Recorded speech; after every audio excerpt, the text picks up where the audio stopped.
Hi guys, welcome to the Art of Healing podcast. I'm your host, Pose. And I'm Paris. And today we're going to be talking about how to make 2025 your year.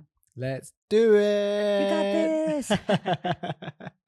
I think what we'll do to unpackage this first is to go into a year ago nearly when we actually did this whole let's make 2024 our year. Yeah. The year that we finally build our business, the year we finally heal our shit, the year finally we get our stuff together and step into our main character energy, main character era, main character life. So yeah, let's go right to the beginning, which was, I guess, just before 2024. And actually, I think this is where most people trip up on the whole goal setting. Let's get ready for the year is they wait until January to start. But really, you want to already know what you're doing. When you get to January. When you get to January, you already want to really ideally be started. You want to have you want to be in a jog. You want to be in the jog first. You want to be warmed up. Yeah. Already on the road. Exactly. Because when it comes to goal setting, what do? We set New Year's resolutions. And I think they call it Quitters Day, which is 2 weeks into January, where 80% of people that set their New Year's resolution fail or give up. So I'm going to go to the gym this year. They go for 2 weeks, give up. I'm going to start eating healthily. 2 weeks. Yeah, because they always say January is the busiest time to go to the gym because everyone's doing their New Year's resolution. It's the worst time to go to the gym. You can't do anything in the gym in January because there's crazy amounts of people there, which good on them. They're trying to change their life. Sadly, the stats show though that most of them are going to fall off. And we're going to dive into why that is, I guess, and we're going to go into it. Just to touch on it briefly, it's probably because they're trying to do too much at once, because your nervous system, like we always mention, you're stepping outside of your comfort zone, but it's too much. You're trying to take the massive leap. You're trying to change your life to be that vision that you have at the end of the year from day one, but that's not how lasting change actually works. It changes over time, being consistent, taking small steps, right? Yeah. And I think for us, the first thing that we did was obviously figure out what we wanted. I think a few things kind of fell into place. I think the number one thing actually for us was that we cleaned out the home. Yeah. Now this sounds like so crazy, but we did like a cleaning of the home and got rid of so much stuff. Like we didn't really have a lot of clutter, but we did when we realized, hey, hang on a second, where did all that stuff go? What even was that? So yeah, what even was that? But what we did is we cleaned the home and got rid of loads of stuff. And we didn't do this like intentionally to bring in new things, but the first time we did it, after that started happening, it created space for new things. We were like, oh, that's happened because that's happened. And then we did it intentionally. We were like, hey, we're going to clear out our space again. Let's make more space for new things to come in. Because the thing is, when you get rid of old stuff, you're creating space for new stuff. And this is like the same with friendships, jobs, opportunities, things in your home. And also as well, just a little side note as well, like there's a study that they found in Yale that when your home is cluttered, that your brain feels stressed by just looking at it. So if you have a cluttered home, I 100% recommend decluttering because it will actually help you feel calmer and more centered. But also at the same time, it's going to help create space for more things in your life, because that's what we found. Yeah. Because what it is as well is like you might think like, oh, my home isn't cluttered, but because we thought that. Yeah, we thought that our home is not cluttered. What's your cupboards looking like in your kitchen? What's the cupboard under the stairs looking like? What does your wardrobe look like? You know, you might not see these things, so you think it's out of sight, but your subconscious mind knows it's there, and your subconscious mind is spending energy knowing that it's there, worrying about it, thinking about it. It's all under the surface, but this is taking up, space in your RAM, in your memory, where you could be using it for other things. So like Pell said, you start getting rid of this stuff and decluttering it. Not only are you making physical space in the terms of I'm going to clean out my wardrobe, clean out my drawers, but you're also making an energetic space. And this is where that energy that you've created, this space that you've created, we always talk about this with somatics when you're creating space in the body, is you're bringing now in what you do want to. So let's say, for example, our home's a mess. Our life's a mess. I'm not organized. I've got books, notes, everything you can name everywhere, all over the place. And I set goals for 2025 to have, a new business, a new relationship, a new car, whatever. How can I have these things when I don't have the space for any more? It sounds maybe a bit ridiculous, but it honestly is the truth. Declutter your life. You will create space for the things that you want. If you do not, the things won't come in. They won't. They might come in briefly, but they won't stay because you haven't created the space for them to. Yeah, absolutely. And something else, like I was saying, this extends to like friendships, relationships, and other, other things like your work, etc. Because what we found is, we realized that actually we only want to give our energy into areas where we want to receive the energy. And if we're putting energy into the wrong things, the wrong friendships, what are we getting out of it? Like we had one friend that we would see quite regularly, where this friendship fizzled out. But the reason it fizzled out is because every time we met up with this friend, our exchange of like, what have you been up to, was so different. Yeah. And we realized like, oh, we're not really on that vibe that you're on.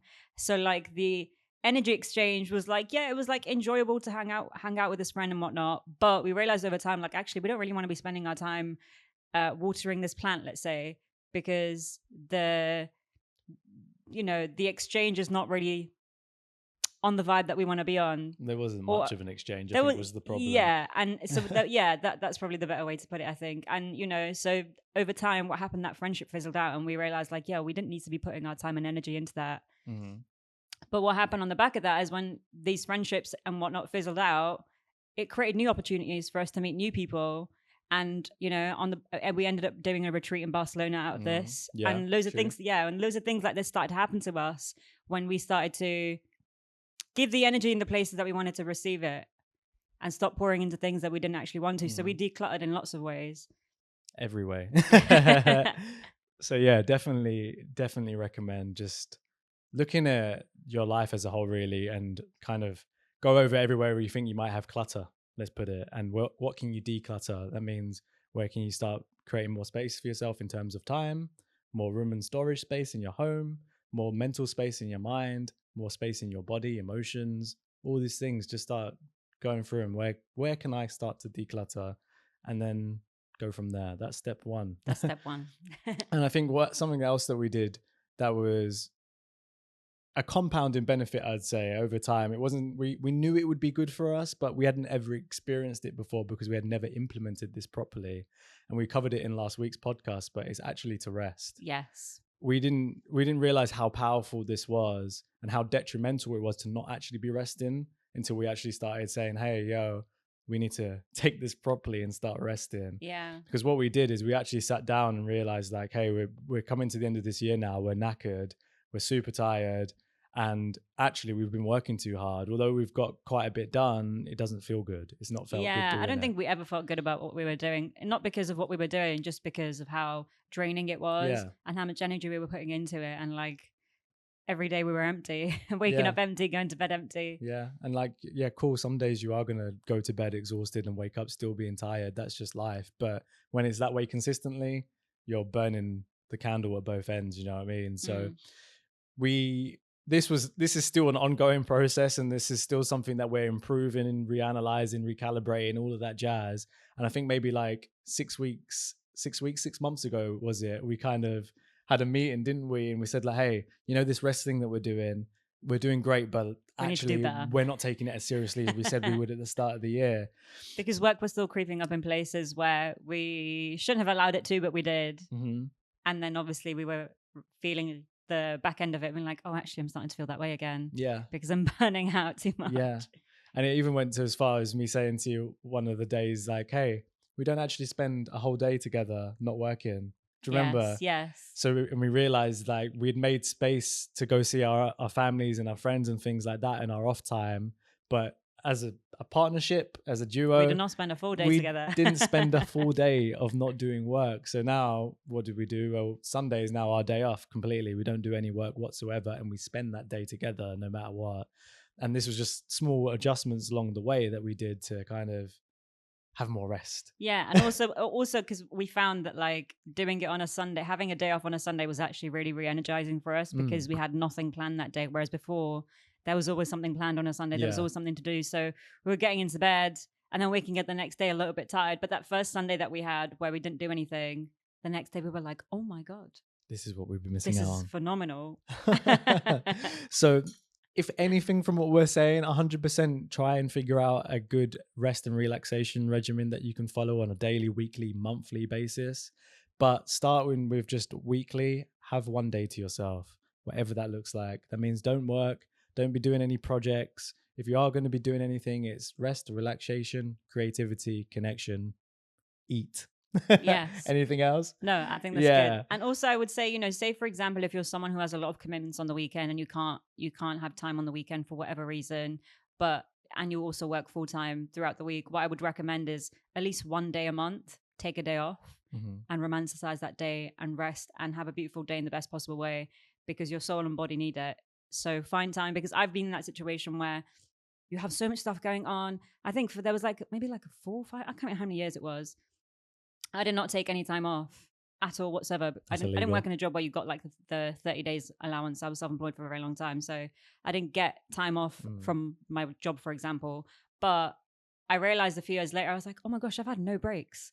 I work every single day, even on the weekend, and I'm absolutely exhausted. And now having done that, and now having done this whole rest thing that we're incorporating into our life and seeing the difference and the benefit, I would highly recommend just take one day off a month. Make sure that day is a non-negotiable day in your month. It's your time, and make sure you take the rest that you need, because it is important and your body will thank you for it. It's so important, yeah. And it's incredible. We experienced this firsthand, and I imagine a lot of you guys will feel the same when you do it, because you probably have never actually properly done it before. But when you actually give yourself that time to rest, oh my God, you'll wake up the next day and you'll be like, what have I been missing out on? Yeah. And I'm not even exaggerating. We looked at each other the next day on Monday and we were just like, how have we not been doing this? And it sounds so simple. It sounds so simple and so silly. And I think as well, like when you realize that there's so many different types of rest that your body needs, because I, like a lot of people previously when I worked, thought, I chilled and watched Netflix on the weekend. I've rested. But no, yes, that can be seen as resting in one way, shape, or form, but that's not the rest that your body and soul need. So yeah, if you are listening to this podcast before the one from last week, highly recommend go back to last week's, listen to the different types of rest and see where you can incorporate that into your life, because this is like one flag that will fly forever. Yeah. Rest is king. It's honestly the foundation. If you're doing stuff tired, you're doing it half done. If you're doing things half done, it's going to take twice as long. It's going to be twice as hard, and you're probably not going to do it right. Yes. Well, you're not, because it's half done. So then you have to do more work. It's just no. Don't do it.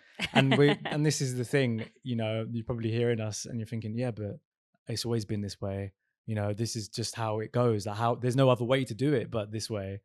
Yes, we've been programmed to believe and conditioned to believe, but no, this is moving from a place of stress. When you move from a place of ease, I promise you will do so much better. Your output will be so much more, but you will be putting so much less energy into it.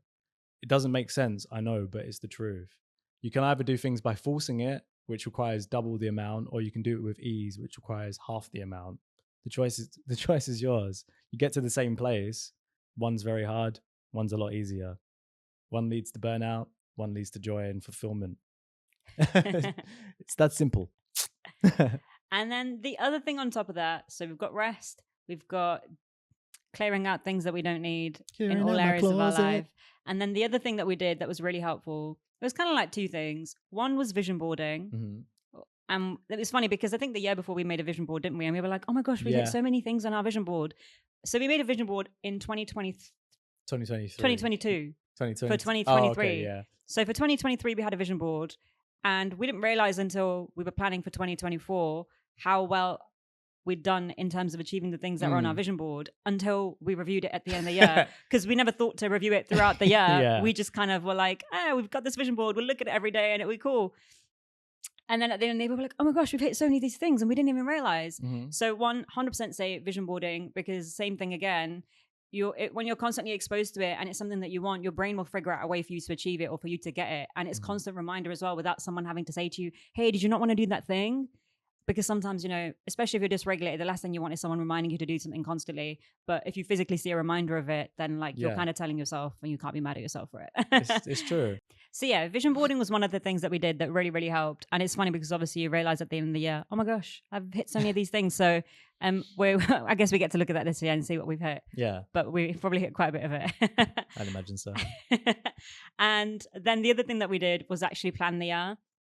So we planned the entire year, like what we wanted to achieve each quarter and what that would look like. And obviously this is something that we like revisit every single quarter, and sometimes even monthly actually, to see what have we hit, how far are we off hitting it if we haven't hit it, or are we changing this goal completely? Because I think that's the other thing as well. I think people get stuck in thinking, oh, but I had this goal on my list and I have to hit it. But if you don't want to hit that goal anymore, don't force yourself to. It's okay to change your mind. And there's no point stressing about it, because you're allowed to change your mind and decide, actually, I don't want to do that. Yeah, because I think when it comes to like, hey, write down your goals for the whole of next year, that can be overwhelming in itself, especially if you're dysregulated. Because one, oh my God, I need to figure out what they are. And two, how do I plan that out?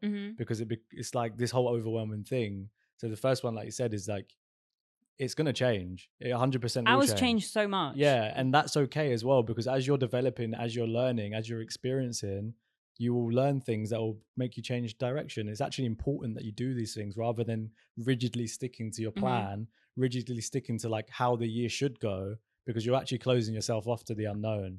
And through that, you're losing the unpredictability, but that's where the magic happens anyway.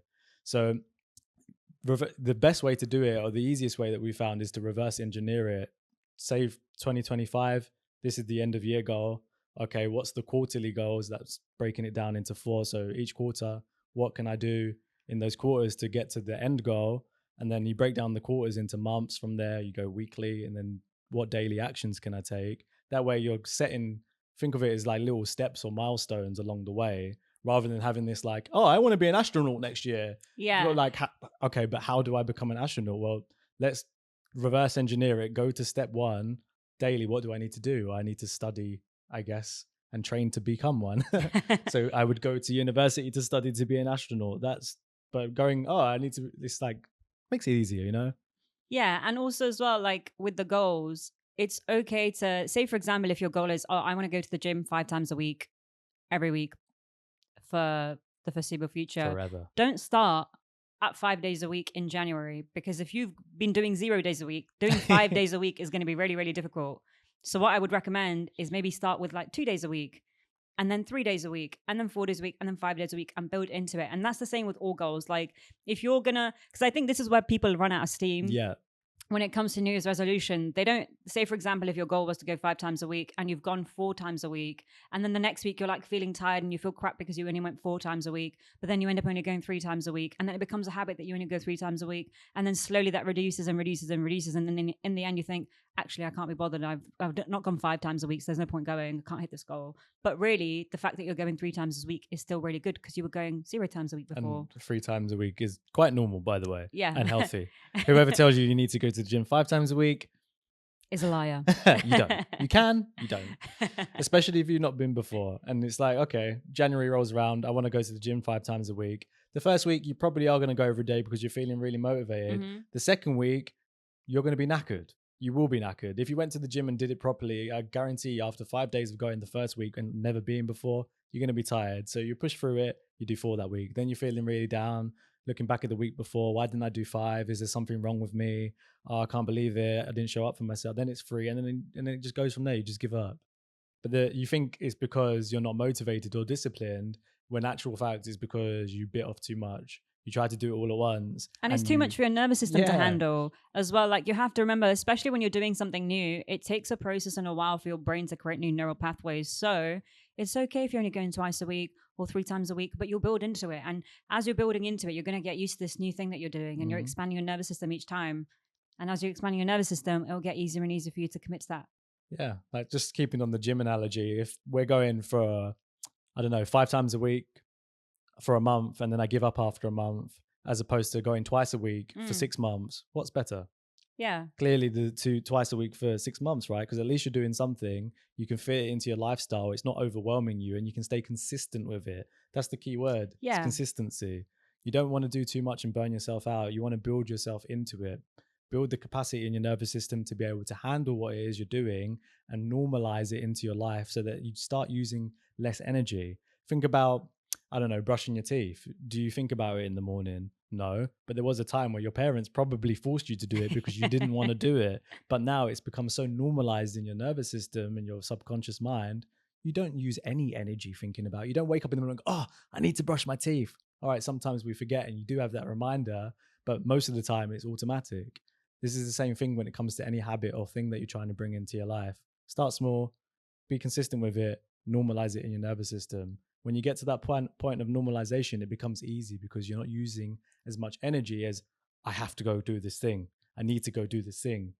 Yeah. And as well, like just as a little example, last year in December was the first time we went for a run. Yeah. Was yeah, the it first time we went for Paris has been running forever. I've not run since I was like in high school. And I really thought for a very long time that I'd lost my running capabilities because I thought I could only run from like where we lived before, the Tesco to the apartment, which was like a 30-second run. So the first time we went for a run, I really enjoyed it. And then I was like, oh, well, I want to run like at least once a week every week. That's not really ever happened. Has it? No. Not really. But my goal was to run once a week, every week, and then increase it to 2. But what I've started doing is running where I can. And obviously this has been a year now. And I go at least nearly every week at this point. Yeah. It's taken a year to get to this point where I run nearly every week, apart from the weeks that it's the time of the month. And because you're not really supposed to be doing mad cardio then. And but that's a different episode. And then I have recently been doing 2 runs in a week. But it took me ages to get to just doing 1 run a week. Because, you know, life happens and I don't beat myself up about it. I was just excited to get to do it the next time. And you have to give yourself grace because there's going to be times where life happens and you miss doing something that you wanted to do. And that's okay. So, yeah, it took me a whole year to get to a point where I'm running weekly. But when it took me to go from 1 week to 2 runs in a week, that happened quite quickly. So, you know, you never know where your progress is going to go or how it's going to go. You just have to make sure you're consistent. And you have to remember that consistency isn't perfection. Oh, 100%. Say that again. Consistency isn't perfection. It just means showing up every day in whatever capacity that you can. And it doesn't have to be perfect. And, you know, as an ex-perfectionist, I can say that dropping I need to be perfect and actually just being consistent and showing up in the best way that I can has resulted in me being able to create this habit where I do something that I really enjoy. That was actually really difficult for me at the start because it was like, I've not done this before. I can't run for more than 30 seconds, I promise you. And, you know, the other day I did like the longest run we've ever done, which was like nearly half an hour, which might not seem like a lot to a lot of people, but that's a lot for me considering I don't really go for runs or haven't been. Officially a runner. I'm officially a runner. You're going to see me with like a little vest that's going to go off. Yeah. It's such a great example because, you know, it just demonstrates starting small and being consistent. Because if you were beating yourself up from last December till now, a whole year ago, all right, you maybe aren't even where you wanted to be, but you're so much further ahead than you were. Yes. You didn't run at all then. No. Now you run at least once a week, most times twice. And also as well, I had a book that I wrote down a bunch of things that I wanted to do, and you've seen this book, from like 2022 maybe. And one of the things on there was I want to run. I never ran in 2022. I didn't even run the whole of 2023. I literally ran in December. And the only reason we ran actually was because we signed up to the gym and it was that there was a canal and we thought, oh, we'll run down the canal to the gym. That's the only reason I ran. And it took me 2 years to get from writing it down on a piece of paper to actually doing it. But the difference was, hey, I figured out how to plan it and not be upset because I didn't do something perfectly or because the conditions weren't perfect. Therefore, I did not do it. Yeah. And this is the beauty of it. We think that the growth comes from doing the thing, which is partly true, but the majority of the growth comes from the times where you fall off and how long it takes you to get back onto it. If you do, that's where you learn. Because what we want to do is, you know, like you said, it's not about being perfect. Life happens. If your goal is to go running every day, you might do it 6 times a week, but life happens. You might be tired one day and you honor that instead. Just because you did that and didn't run doesn't mean I'm a failure, I should give up. But say whatever happens and you fall off for a week or whatever, cool, get back on it. And then something happens again, 5 days. So it's about reducing the time of when you when you fall off to then start again. That's where the real, I'm building the resilience in myself and the discipline and the let's get back to this kind of mentality, because that's all it is. It's just a game of, okay, you're allowed to fall off and you allow yourself to fall off, but you also know that you need to pick yourself up and go again. That's how you get to the end. So that's 4 things. Then the 5th thing that we did was really step into our main character. Now, we didn't just like step into our main character. We literally threw away we literally threw away anything that did not give main character vibes. So obviously part of our getting rid of shit was getting rid of shit that isn't actually main character energy, that isn't actually stuff that we'd wear or stuff that we need or things that we would have, and also embodying the version of us that we actually want to show up as. And this again was a process. It's not something that we did overnight. It was something that we thought of in the mind, something that we felt in the body and practiced on a regular basis. Yeah. But you know, making the space for it by throwing away things that we didn't need really, really helped. Mm-hmm. Because it was like, hey, actually, I don't need this anymore because that's an old version of me attached to that, and I'm not really that person anymore. So yeah, that was the other thing that we did, and we talk about this a lot on our TikTok lives, like stepping into main character energy. And obviously this comes a lot with nervous system regulation, because sometimes showing up as the version of yourself that you want to be is a lot harder to do than it is to say. Yeah. So because a lot of that is down to you feeling dysregulated and feeling like, oh my gosh, this is a lot. So obviously a lot of that came with grounding practices, nervous system regulation, to be able to step into that realm. Yeah. It's kind of like, it's similar to the goal setting thing. You almost reverse engineer this main character to the person you are now, because everyone deep down has this, I can be better, I know what my potential is, I'm not showing up as that person kind of feeling inside. The difference is that, okay, are you actively taking action on a daily basis to step into that version of you, or are you just waiting to become that person one day? Because if you're waiting, I'm sorry to break it to you, but you will never become that person. The person that you want to be, the person that you aspire to be in the future, is the version of you that took the action to become that person. So if you want to ask that version of you, hey, what action did you take? How do you present yourself? How do you dress? What food do you eat? What exercise do you do? What knowledge do you have that I don't have? This is how you start bridging the gap. This is how you start learning, okay, what do I have now that I want to acquire to become that version? But if you don't ask yourself these questions and you don't take the action, you won't get there. So yeah. And again, like another example, we started The Art of Healing just over a year ago now. And when we originally started it, we were posting content, sharing knowledge that we had. A lot of our work prior to that was in person, so we had never really done anything online in this way. So yeah, then we started doing TikTok lives and to share our somatic shaking practice online. And the first one that we did, we were so awkward. Yeah. We were not awkward, but like we were a little bit shy. We were like, awkward. We were a little bit awkward because we didn't really know what to say. We didn't really know what to do. And it was like, this is online. If we was in person, we'd have probably been sweet, because we're so good at thing. we're so good at like in-person stuff. But like doing it online, that was a new barrier for us to cross, and showing ourselves online and sharing ourselves online. That was like, especially for me, I had such a big like, oh my gosh, we're online. It's this is strange. And yeah, and that was something that we like hadn't done before. But we grew into it, and we showed up every single day, and we got better every single time, and we grew with the process and learned over the year. And like now, we can probably do the lives with our eyes closed and one hand tied behind our back and have Sometimes we do. and have about 10 technical issues and be sweet. It's no problemo. It's true. That's how it is. But yeah, the reality is we're just like you. We have things that we're stepping into, we're things that we're learning and adapting and growing into, and everything that we've said in this episode is from our own experience of things that maybe you haven't experienced yet, but we're giving you, I guess, the knowledge that we have to kind of allow you to step into whatever your 2025 looks like. But most importantly is define what you want that to be. Make a plan, let that plan be flexible. Create a vision. If you really want to make a vision board, we highly recommend it. 100%. Let me tell you what to do. In fact, I might even make a video of doing this and share it somewhere. But the best way to do this, or the most fun way, because we always love doing everything the most fun way possible, is get one of those white canvas boards, like one of these ones, if you can see it on the TikTok. Oh, you can't. On the TikTok, on YouTube. It's basically one of those like 30 by 40 centimeter canvas boards like that you do art on. And what I would recommend is go on the internet, go on Pinterest, pick all the things that represent what you want your year to look like, print them out, cut them, get some colorful pens, get some markers, and stick them on and make it super cute, and then stick it somewhere that you can see it, because every single time when you see it, you will feel joy, and you'll be reminded of, hey, actually, yes, I do want to do this thing.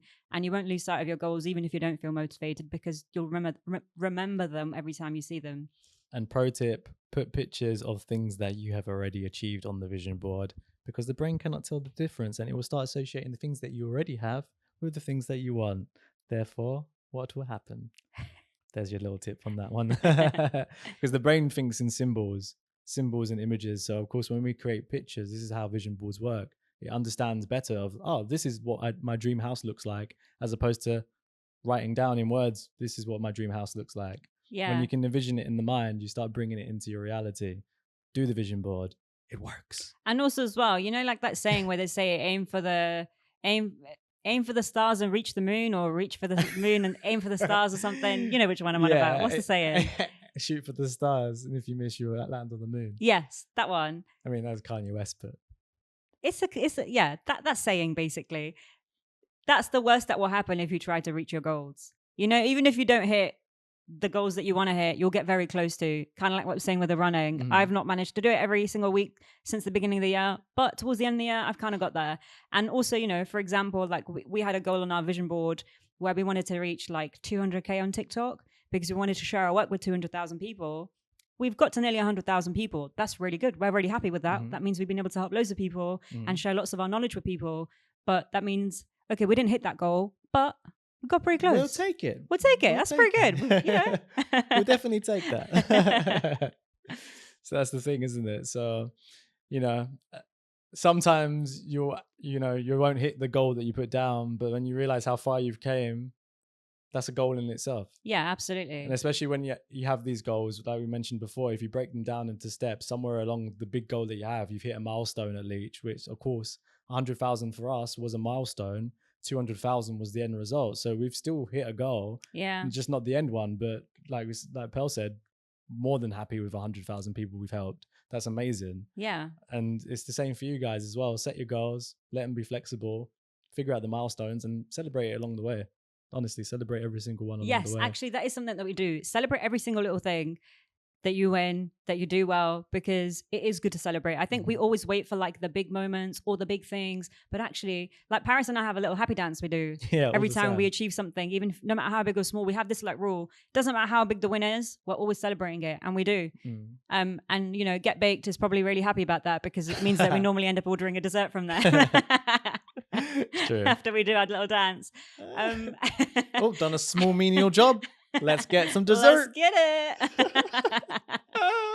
And I'll just say like one or two more things to help you through for this next year. One, if you've not listened to it already, go back to our episode and listen to How to Be Authentically You, because that is one thing that we would really recommend, because the more honest you are with yourself and the more you are comfortable in being yourself and expressing yourself, the easier it is going to be for you to chase what you actually want. If you feel embarrassed or shy about something that you want, then you know you need to tap into why that is and actually let go of it, so that you can actually get the things that you want to do. Like if we had kind of leaned into the awkwardness that we felt when we started doing the lives, then we would have never probably continued doing the lives.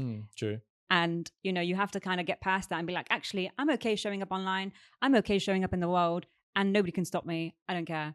And then the second thing I would say is, if you are someone that is looking for permission, stop looking for permission, because no one's going to give it to you. You have to just take it. So if you are waiting for like the right conditions, the right person, the right opportunity, you have to create it sometimes. So, you know, I heard this thing the other day where this girl was talking about that if you are an artist and you're wanting to create art, but you're worried that no one's going to want your art, they don't want your art because they've not seen it. So you have to create it for them to see it. So go and create, go and be, go and do whatever it is that you want. And people will start to show up in your life that align with you, opportunities that align with you will show up, and you'll end up in the right place. But you can't do that until you start stepping into who you are, how you want to be, and having a clear vision of it. What Pearl said. And finally, please just get rid of everything that you don't need. Get rid of all the clothes that you don't wear anymore. Get rid of all the things that you think, slap you know what, on next Vinted. Year, that isn't me. That was me, but it's not me anymore. Put them on Vinted. Clear out your wardrobes. Clear out the cupboards in your kitchen. Give everything a good clean. I promise you. Just be ruthless with it. Stop hanging on to things that you haven't used in forever. Get rid of it all. Sell it, throw it away, give it away, whatever you need to do. Just create the space in your life. Do that. Do everything else we've mentioned.